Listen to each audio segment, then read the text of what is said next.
Like, how do you explain this project to a layman person? Basically, we want to ensure that the rivers flow 12 months in a year. Today, when rainfall happens in most of the tropical rivers, within 3 months the water is gushing towards the ocean.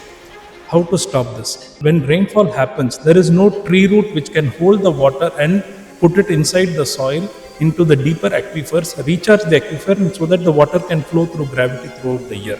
The floor of the agriculture land, it used to be with like a sponge. What happens when rainfall happens on a sponge?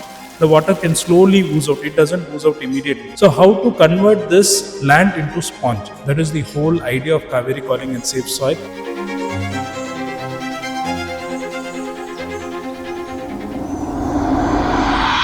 What is your message to other farmers who kind of loses hope initially?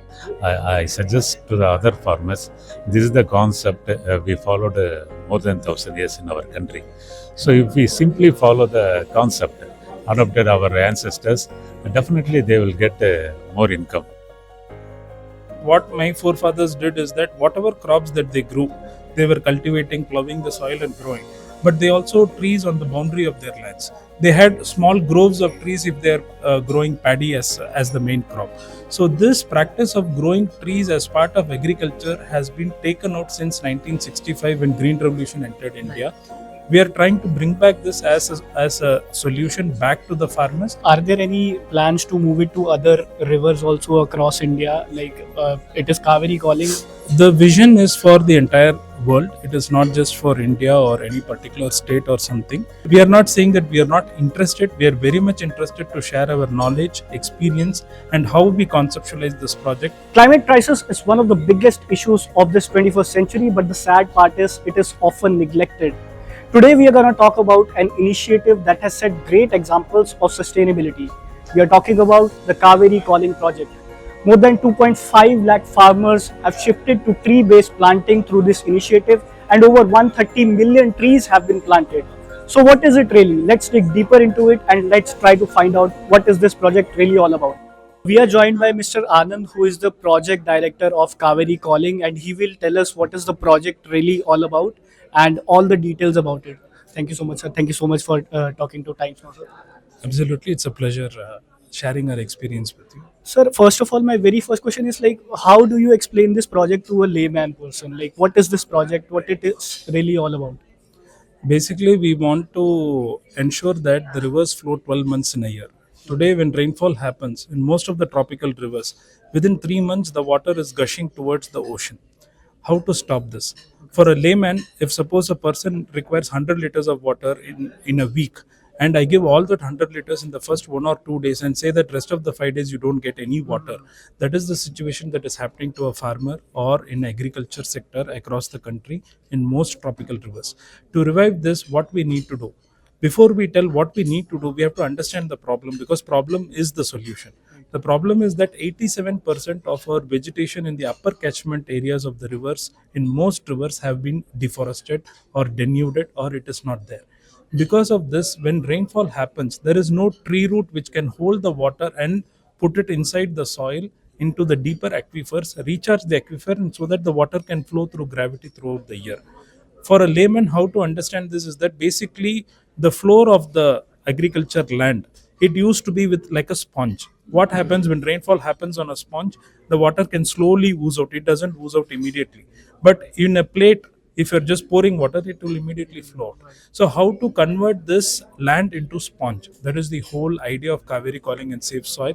To do this, we need more leaf litter to fall into the ground, where it will decompose and becomes humus. The humus is basically carbon which will hold all the soil, all the water that happens through rain, and this is becoming the sponge. In any forest, if we see, the forest is having streams which are running throughout the year, but the rainfall is happening only 2 or 3 months in a year. How is it happening? Because the forest floor is the sponge. Now, how to create the sponge in agriculture land area? Why would a farmer do this? So we have designed this project as an economical solution where tree-based agriculture mimics the forest to whatever capacity that we can do. So mimicking is to add more number of trees where the tree leaves will fall into the agriculture soil and create more organic carbon in the soil, which will allow more water retention and also nutrition supply to our crops. See, the traditional farming word has been diluted over the last 7 8 decades. Traditional farming means what my forefathers did is that whatever crops that they grew, they were cultivating, plowing the soil and growing. But they also trees on the boundary of their lands. They had small groves of trees if they're growing paddy as the main crop. So this practice of growing trees as part of agriculture has been taken out since 1965 when Green Revolution entered India. We are trying to bring back this as a solution back to the farmers because trees are more resilient towards climate change, and income from trees through fruits and timber and fodder can ensure the income security of the farmer in varying global market crisis. And also when drought or flood hits the land, trees are more resilient and they can still yield the fruits and still give the timber that a farmer can have. Where the crops can fail, the trees can save them. So the idea is not to replace agriculture with trees. The idea is to reintroduce trees into our existing agriculture systems in a way that it is economically beneficial for farmers. Many NGOs have tried planting trees as an ecological solution, but many times it fails because there is no economic return for the community which is engaged in this activity. The remarkable idea of Sadhguru is that to marry economy and ecology, that's how he says.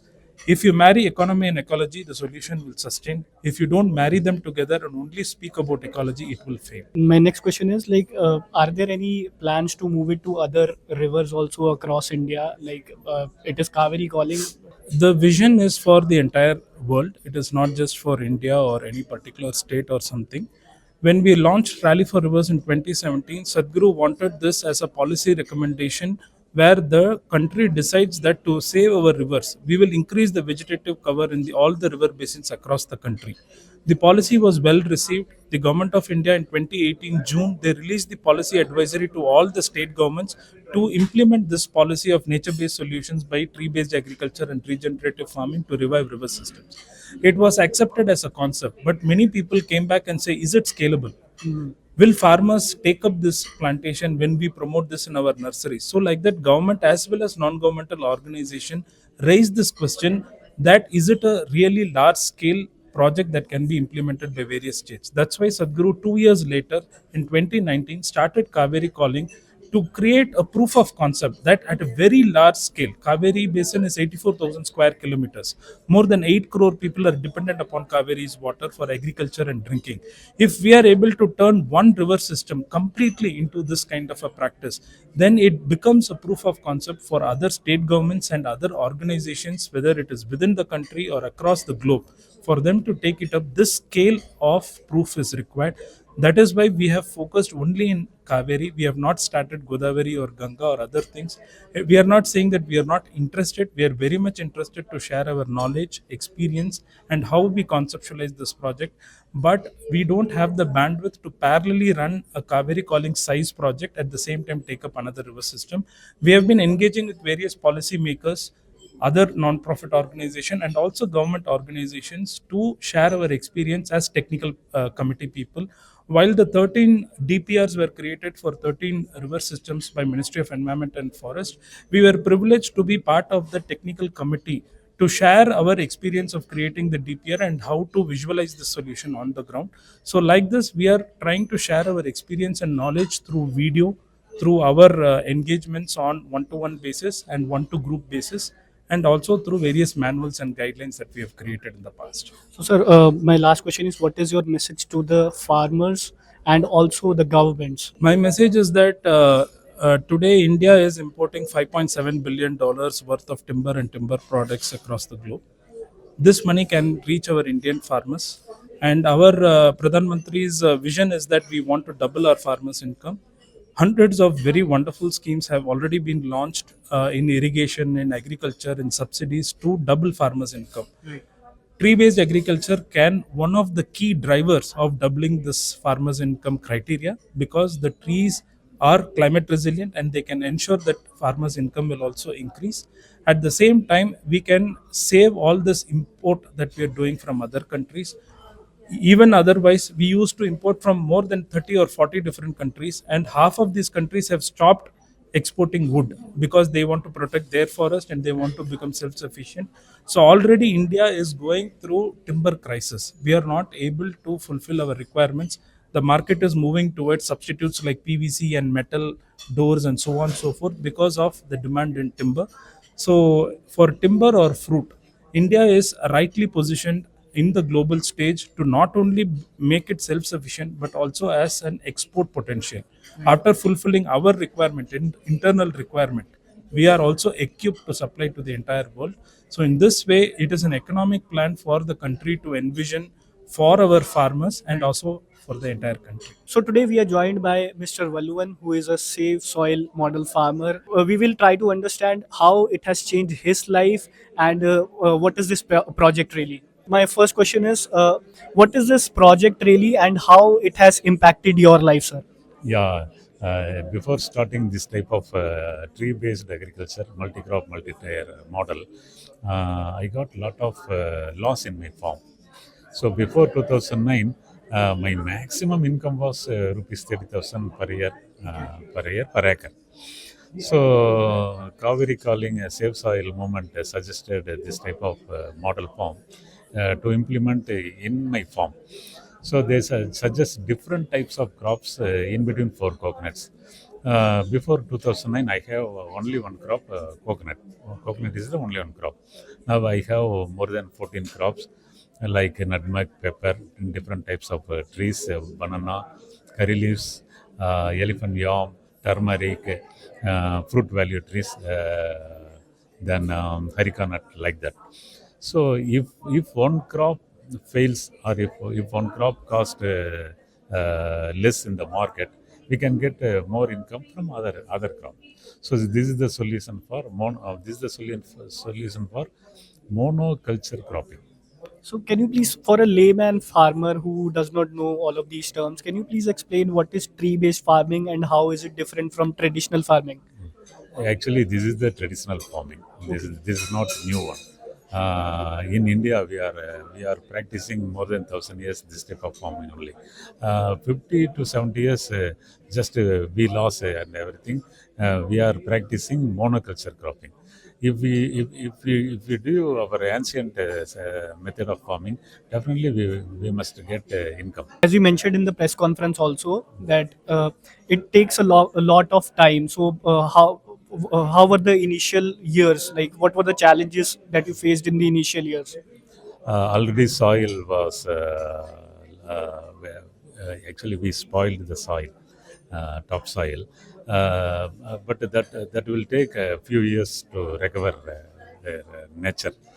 So if we continues giving native cow dung urine and multi-crop multi-tile system, dead leaves, then tree-based agriculture dead leaves, definitely we get organic carbon. Gradually it will increase. If the organic carbon crosses one, that quality of product will be very high and the income from the crop also very high. All right. So, sir, the last question is, what is your message to your other fellow farmers? Because as you mentioned, that initial years were tough. There, you had challenges, everything. What is your message to other farmers who kind of loses hope initially? This is the proven model in my farm. Actually, it crossed 17 years. I suggest to the other farmers, this is the concept we followed more than 1,000 years in our country. So if we simply follow the concept adopted our ancestors, definitely they will get more income. But nowadays, a lot of problem in the irrigation, natural calamities like global warming, climate change. We have to implement irrigation system. We have to change the irrigation system from flood irrigation to like a drip irrigation, like that. Only the modern method is irrigation system only. Others are common. So farmers they have to change the irrigation system from this type to that type. Definitely they can maintain irrigation, income, and other things.